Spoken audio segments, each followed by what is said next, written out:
ద్రౌపది స్వయంవరంలో ఆ మత్స్యంత్రాన్ని ఛేదించలేక భంగపడిన వీరులెవరు?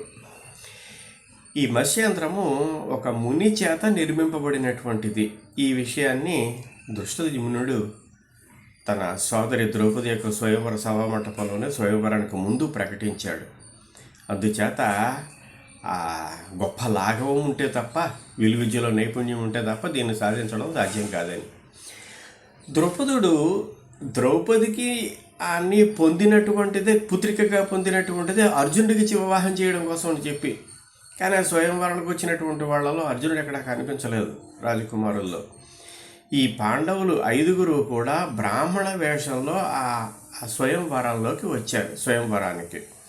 అయితే ఈ స్వయంవరం ప్రారంభమైన తర్వాత కొంతమంది వీళ్ళు పైకెత్తలేక విఫలమయ్యారు, మరికొంతమంది పైకెత్తి కూడా అల్లెతాడు బిగించలేక విఫలమయ్యారు, మరికొంతమంది అల్లెతాడు కూడా బిగించి దానిని మోపెట్టి గురిపెట్టి లక్ష్యాన్ని ఛేదించలేక విఫలమయ్యారు.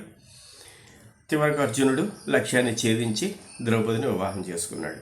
ఇక్కడ లక్ష్యాన్ని ఛేదించలేక విఫలమైనటువంటి వాళ్ళే భంగపడినటువంటి వీళ్ళు ఎవరు? ఏ విధంగా ఆ మత్స్యంత్రాన్ని ఛేదించలేకపోయారు?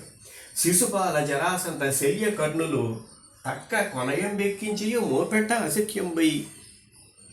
4 వీరులు ప్రధానంగా: శిశుపాలుడు, జరాసంధుడు, శల్యుడు, కర్ణుడు. వీళ్లలో శిశుపాలుడు మాష, ఇక్కడ మాష అంటే మినుపగింజంత వాసిలో మత్స్యయంత్రాన్ని ఛేదించలేకపోయాడు. జరాసంధ యవ, గోధుమ గింజంత వాసిలో మత్స్యయంత్రాన్ని ఛేదించలేకపోయాడు.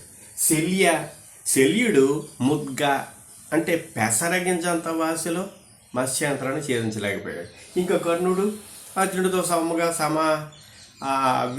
సమమైనటువంటి వీరుడని భావించబడేటటువంటి ఈ కర్ణుడు రోమ వెంట్రుక వాసులు పోగొట్టుకున్నాడు, ఛేదించలేకపోయాడు.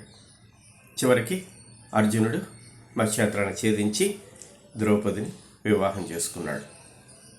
అందుచేత మత్స్యయంత్ర ఛేదనలో భంగపడినటువంటి ప్రధానమైనటువంటి వీరులు శిశుపాలుడు, జరాసంధుడు, శల్యుడు, కర్ణుడు. వీళ్ళు